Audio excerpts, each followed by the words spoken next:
श्री नारद जी महाराज ने मन में विचार किया कि किसी भी प्रकार से भागवत धर्म की प्राप्ति हो, सुखदेव जी को इसके लिए प्रयास करना चाहिए। सज्जनों, विचार किया मन में, लक्ष्मी नारायण में भी एक बार गड़बड़ कराए दीना है, ब्रह्मा ब्रह्मानी में भी खटपट कराए दिया, ये भगवती पार्वती महादेव में अब तक नहीं हुआ, जबकि सबसे अभावग्रस्त नहीं है, सुविधाएं क्या है इनके पास। श्री नारद जी महाराज गए, महादेव समाधि में बैठे थे, प्रणाम करके भगवती पार्वती के पास गए। माँ ने कहा आओ आओ नारद, खूब खूब स्वागत है तुम्हारा, बहुत दिनों बाद आए। श्री नारद जी ने कहा माँ, अब संसार में कहीं भ्रमण करने की इच्छा नहीं रह गई, चूंकि लोग अब वास्तविक प्रेम नहीं करते, प्रेम करने का अभिनय करते हैं, कोई किसी से सच्चा प्रेम करता नहीं। और जब से ये कलिकाल और बढ़ रहा है, तब से तो और स्थिति विकृत होती जा रही है। लोगों में पहले कितना सामंजस्य होता था, कितना विघटन होने लगा है।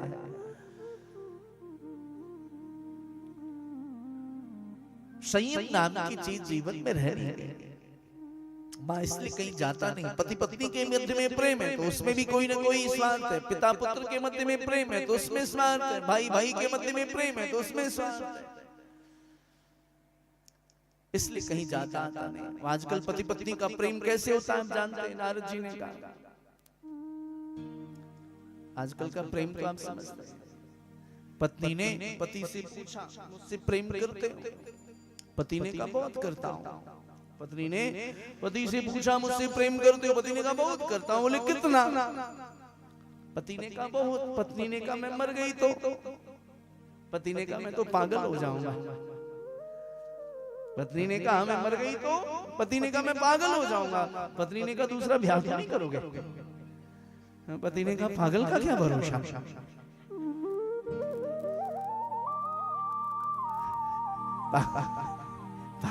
पागल का क्या भरोसा। माने का ऐसा प्रेम नहीं, हमारा तो प्रेम शाश्वत है। महादेव समाधि में कब बैठते हैं और समाधि में श्री बिहारी जी के स्वरूप में आए वो सारी लीला बताते हैं। यहाँ तक कि दीक्षा में जो उनको मंत्र प्राप्त हुआ है वह मंत्र भी उन्होंने मुझे प्रदान कर दिया है, मुझे बता दिया, गुरु मंत्र भी दे दिया मुझे। हाँ, वह गुरु मंत्र भी उन्होंने मुझे प्रदान बता दिया।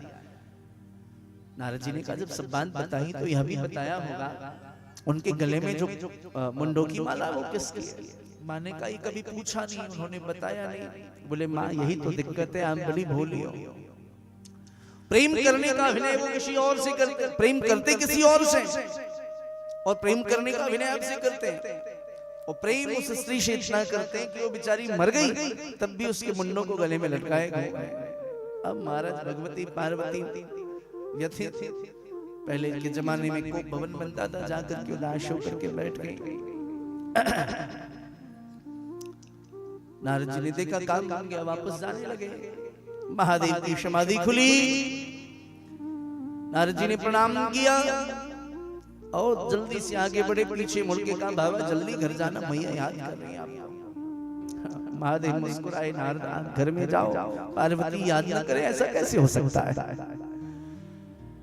महादेव गए, पार्वती उदास बैठी हैं कोप भवन में। देवी क्या हुआ?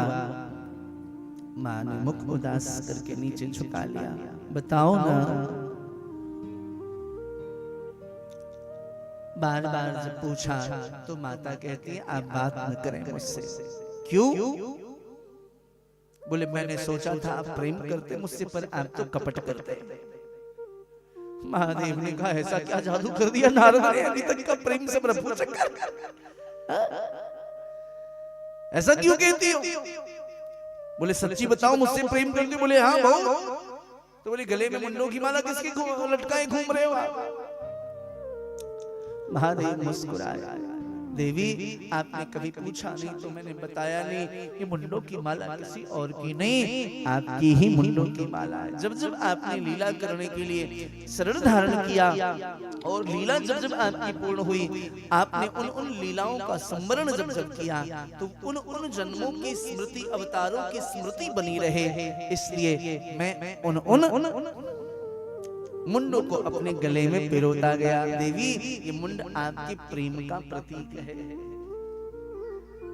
इसलिए हमारे यहाँ जो कन्याएं हैं विवाह से पहले, विवाह के बाद भी गौरी जी की पूजा करते हैं। विवाह से पहले महादेव की, विवाह के बाद गौरी जी की। जय जय गिरिवर राज किशोरी, जय महेश मुख चंद्र चकोरी, जय गजबदन सडानन माता।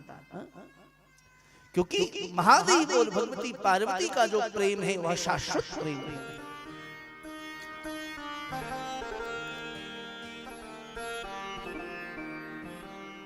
भगवती पार्वती ने कहा सरकार मुझे बड़ी प्रसन्नता है, इतना प्रेम करते हैं, पर अब मैं अपने प्रेम को कैसे प्रकट करूं? आपके गले में मेरे मुंडों की माला है तो मेरे गले में भी आपकी मुंडों की माला होनी चाहिए। महादेव ने कहा देवी आप लीला संवरण करती हैं तो शरण का त्याग करती हैं, पर मैं शरण नहीं त्यागता। क्यों? क्योंकि मैंने अमर कथा का पान किया है। बोले सरकार ये अमर कथा क्या है? ये अमर कथा क्या है? मुझे भी प्रदान करिए। महादेव ने कहा अत्यंत गुप्त रहस्य है यह, चारों ओर देखो कोई है तो नहीं, चारों ओर कोई नहीं था। एक पक्षी शुक बैठा था, एक सुकी बैठी थी, माँ ने उसको भगा दिया। सुकी एक सुख को जन्म दिया था, छोटा सा शुक, उसके ऊपर दृष्टि न पड़ी। कथा प्रारंभ हुई। महादेव ने कहा जब मैं कथा करूंगा तो मेरी आंखें बंद होंगी, कैसे पता चलेगा आप कथा श्रवण कर रहे हैं? इसलिए जब एक स्कंद पूर्ण हो तो आप कहना ओम। सज्जनों कथा प्रारंभ हुई, पहला द्वितीय तृतीय स्कंद पूर्ण हुआ। माँ ने कहा ओम ओम ओम। नवम स्कंद की जब चर्चा प्रारंभ हुई तो श्रीमद् भागवत अत्यंत गूढ़ विषय है। इसमें वंशावली की चर्चा है, नारायण के पुत्र ब्रह्मा के, मरीचि के, कश्यप के, हिरण्यकश्यप के, प्रहलाद के, बलि के, बाणासुर, इतनी लंबी वंश परंपरा। माँ को नींद आ गई।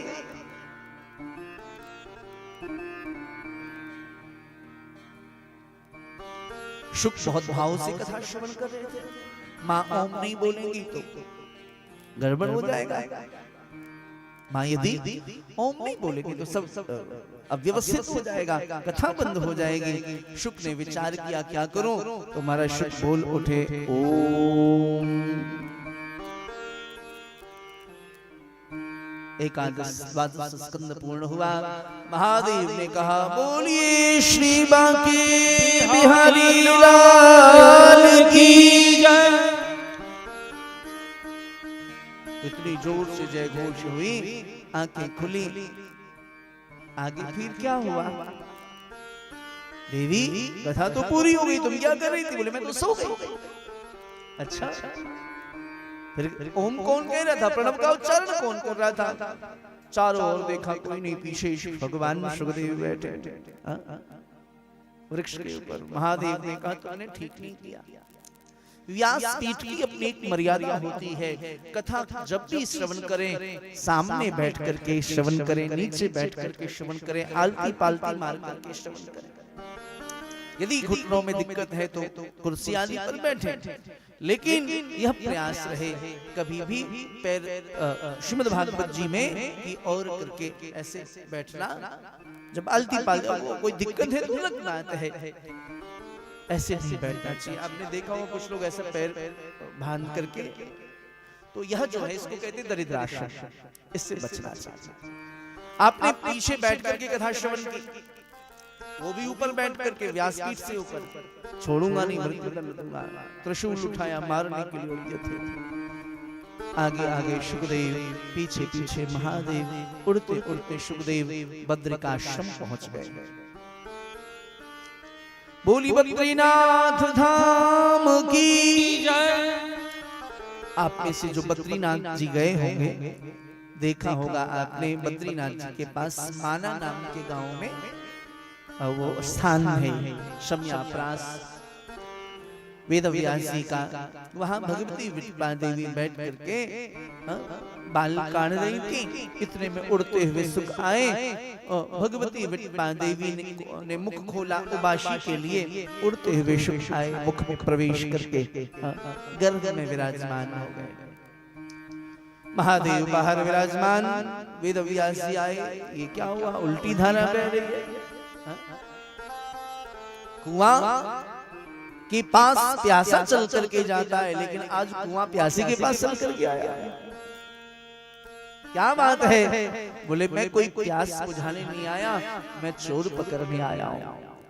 वेदव्यास जी ने कहा बाबा आपके पास ऐसी कौन सी वस्तु जिसको चोर चोरी करने के लिए आ गया?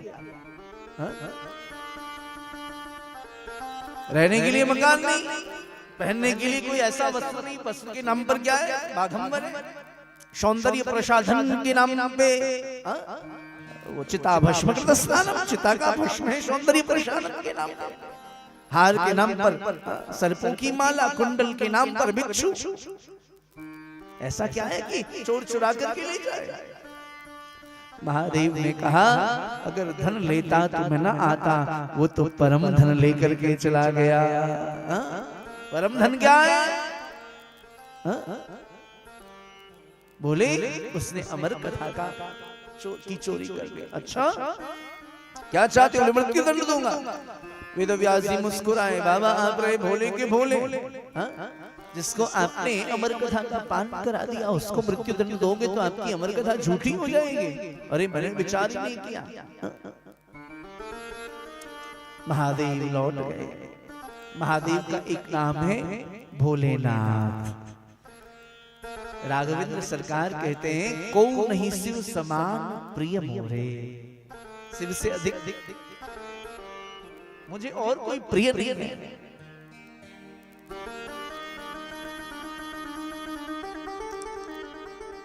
क्योंकि वो भोलेनाथ है। आपके परिवार में भी कोई भोला व्यक्ति प्रकट हो, आपको लगता हो कि हमारा जीवन बहुत भोला अर्थात मंद है, तो व्यथित मत होना। संत कहते हैं, श्री बिहारी जी कहते हैं जिसकी बुद्धि मंद है वो मुझे पसंद है।